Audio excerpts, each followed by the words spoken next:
Hey everyone, welcome back to Marketing Hooks podcast. And today I have a very special person in on the podcast. The person that truly inspired me at some point, especially when we met 2.5 years ago. About that, around that time. Um, he's an attorney by trade and an entrepreneur at heart. Jamie continues to challenge industry standards and develop innovative service models that makes it easier for individuals and businesses to meet their legal needs. Please welcome Jimmy Benizri. Thank you. Thank you. You need to have one of the fake applause buttons so that's more dramatic. Yeah, I need to get that one. Still working Thank on you, it. man. Thank you. Thank you for having me. I'm sure you're referring to being inspired during a time when I didn't have a beard and actually dressed up. Probably the period that you're referring to. Yeah, yeah. Even right now you're doing great things, so Thank you. it's been an inspiration. Thank you, man. Thanks for having me. Thanks for getting on the podcast. I truly appreciate your time because I know that you're a busy person.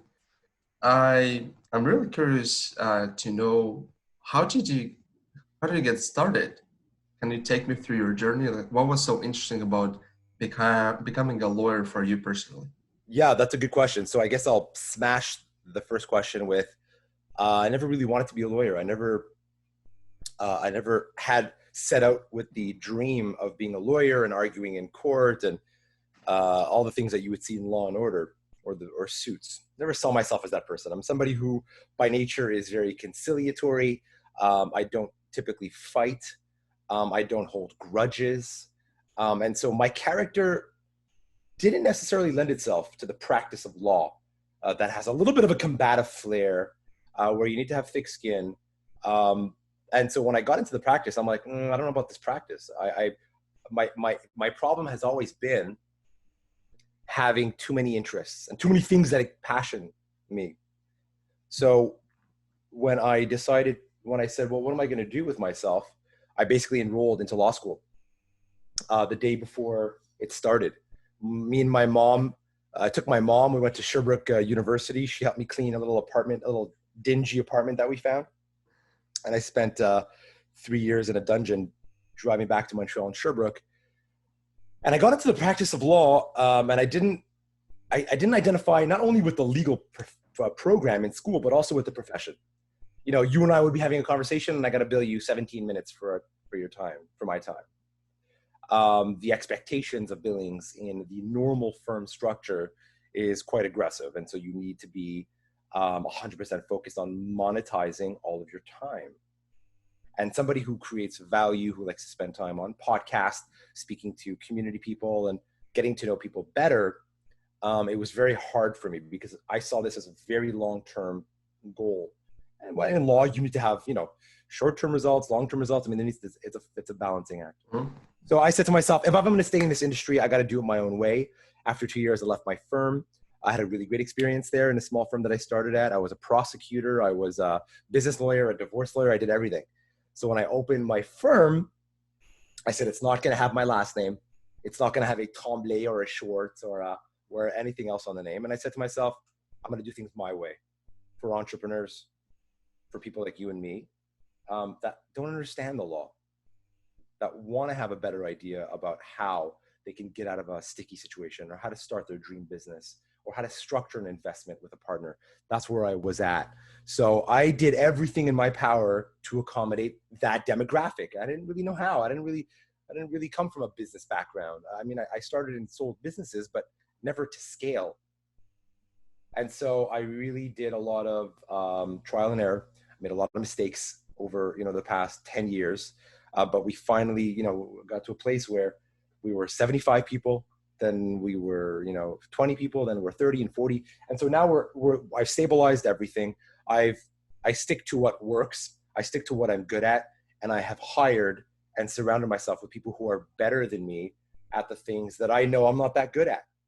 I know I'm not that good at managing because I don't have that eye for the details, for the metrics when it comes to managing people and the books and the numbers and all that stuff because I'm too busy meeting with clients building clients, working on files, doing marketing, working on the community, spending time with my family. So there's only so much you can possibly do in a business. Yeah. And so I learned the hard way what I'm good at and what I'm not good at. Well, that's an interesting journey that you went through. Yeah, yeah, And yeah. since There was a lot of ups and downs. I can imagine, yeah, within the last 10 years, because for me Yeah, it's been only what two years. Well, I yeah, started 4 years ago and then started the new company two that's years it. ago. Yeah, so every single time is something new. You just mentioned that you're doing a lot of marketing and meeting with clients, which is well, prospecting. And since the name of this podcast is Marketing Hooks, I'm really interested.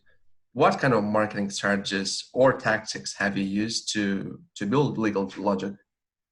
Very good. So very early on, I was really interested in creating a niche for myself by dispelling and debunking all the myths surrounding law. What does that mean? It means that I wanted to give people access behind the scenes.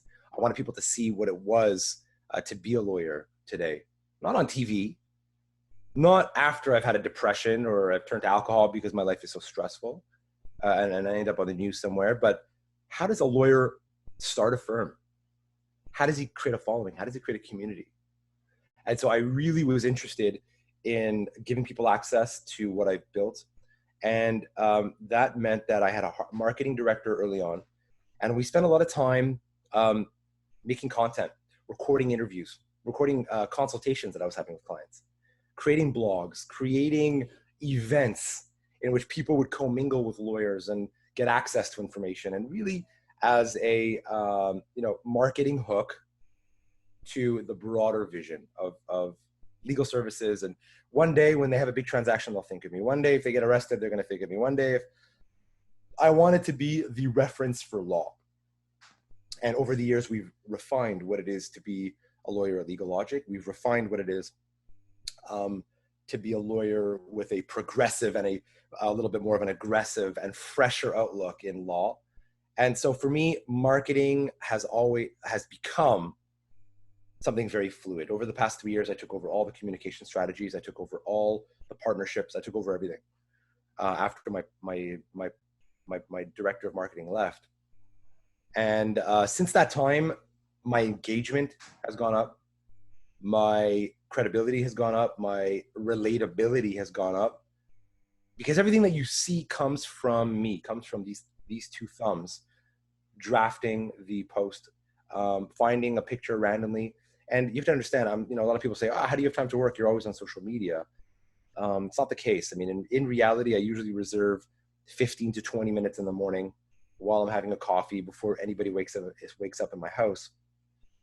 And I stumble on a picture that somebody sent me over the past day or two, something that's hot topic, something that I want to comment on, or something that I went through, and I read about it. It takes me 10, 15 minutes to make a post. I post it on a little differently on all my channels. Mm-hmm. That's my strategy. I basically let it linger there for the day. And during the day, when I have a couple minutes, at lunch, afternoon, night, I'll comment, I'll engage, I'll speak to the people that are commenting on the posts, writing me private messages. So my marketing strategy is very fluid. And people say, well, I don't have that kind of time. I don't have that kind of content. It really takes me about 15 minutes every day or two. But I think the most important message is that the message is authentic. It's not being manufactured from a third party. It's relatable. So people know that it's true and that it's really coming from you, because you've met me. You know Yep. what I sound 100%. like. You know what I'm likely to say. And it's bold. You say something that triggers an emotional response. Say something that triggers a reaction in people. Not just something plain vanilla or reposting. Make it yours, make it bold. And so I think if you stick to those three factors, anyone can and should have a marketing strategy. You don't need a marketing director. It's a lot of trial and error. I mean, I did a lot of useless crap in the first 5 years that I wish I hadn't done. I spent money where I shouldn't have. I wasted so much money on so many things that I wish I hadn't, because there's this understanding that, you know, you have to advertise, you got to put your name in places, but what's the relationship between you and where you're putting your name? Is anyone going to care that your name is on a banner at some fancy, you know, venue downtown, especially if you're not there, especially if you have no hook to the event?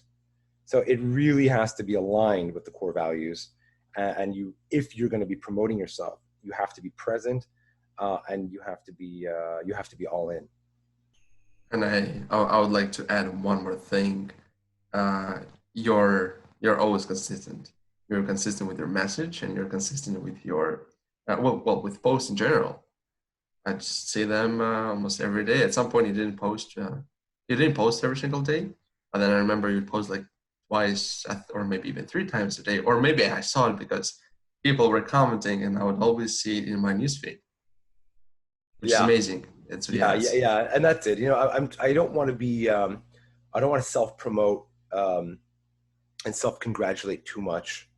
You know, I think there's a fine line between being conceited, and being humble and trying to provide value while you're doing it. Everything that we do is self-promoting.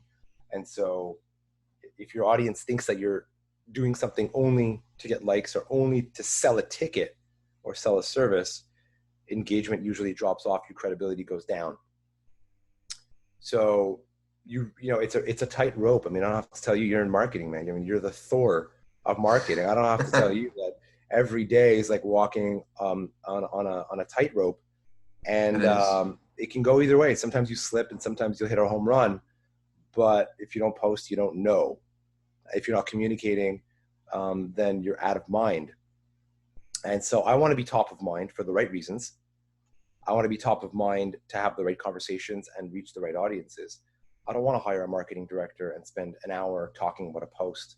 My time is better served with you on this podcast, with my team, finishing letters, engaging with other people.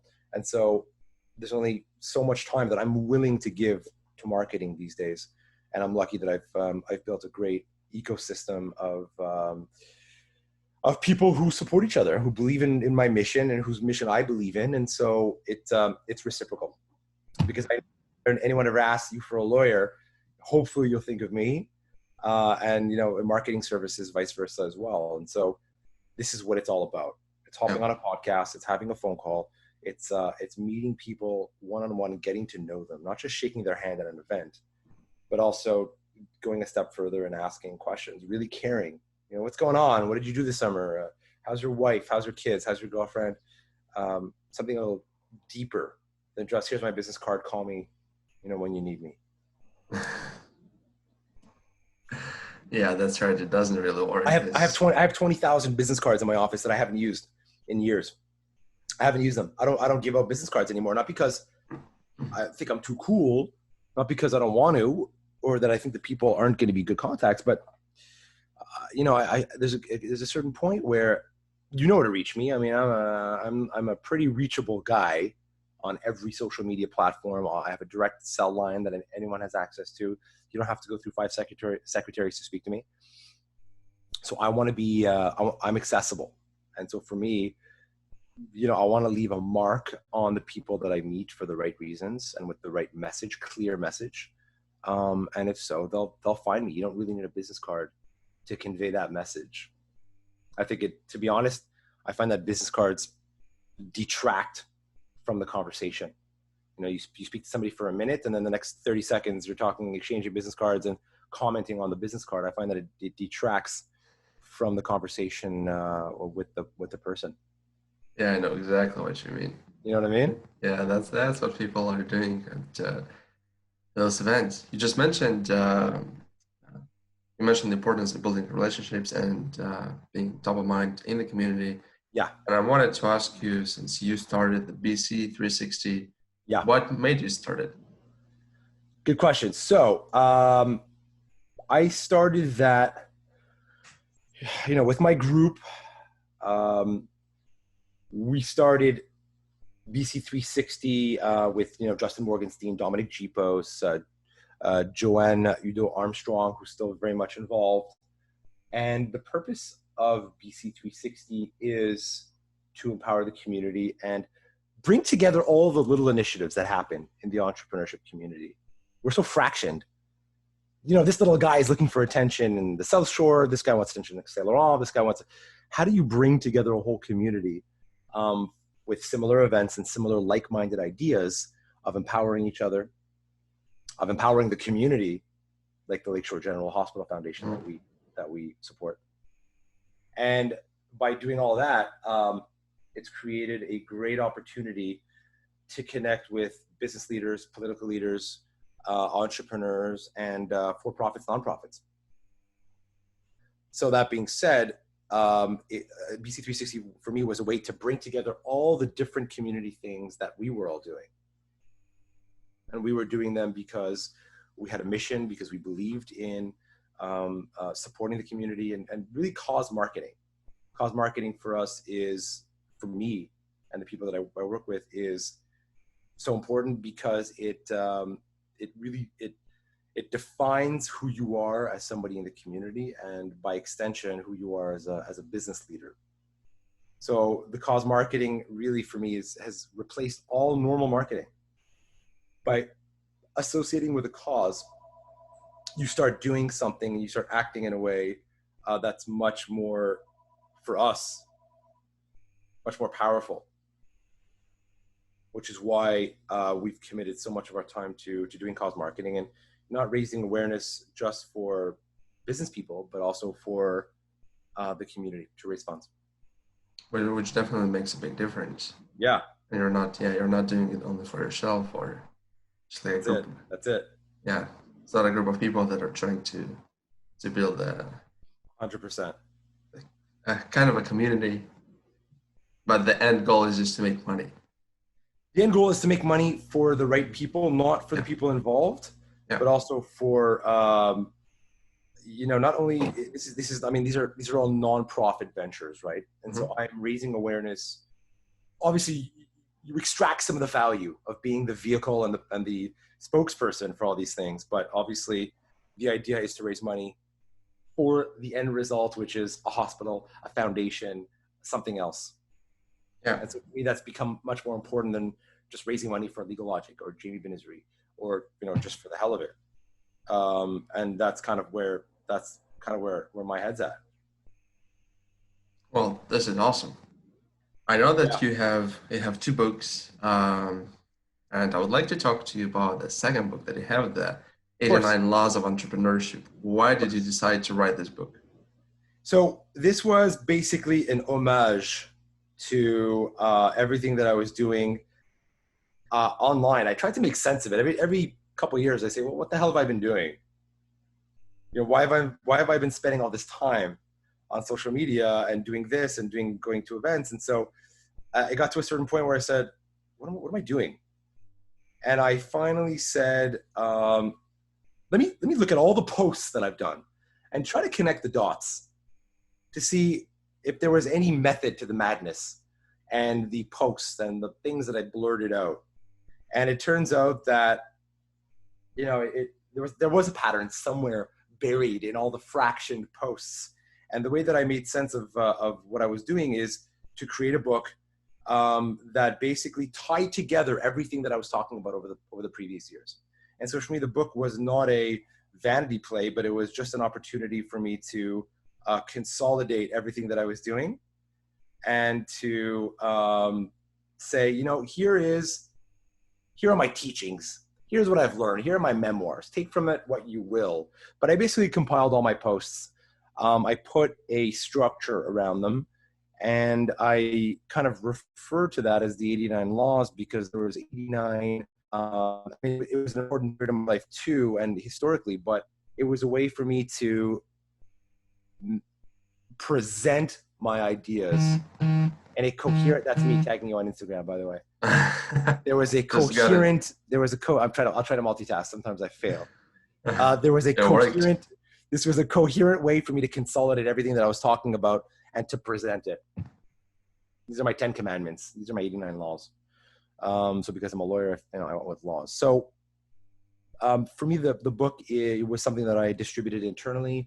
The sales again went to charity. I continue to sell the book. and I continue to make reference to the book in different capacities. I'm wearing the 89L hat. And so for me, this is just like a set of principles and a set of morals and values that I've lived through and that I've kind of presented to our younger generations, to our generations now, so that they can say, oh, okay, that's interesting, or he made that analogy, or I understand where he's coming from. And it's not all just the good times. There was a lot of bad times during those posts. So this was just, it's my way of expressing my ups and downs over the past 3 years, I would say, particularly 3 years, which was an instrumental time in my business. I guess people could definitely learn from all of your wins and losses, the ups and downs.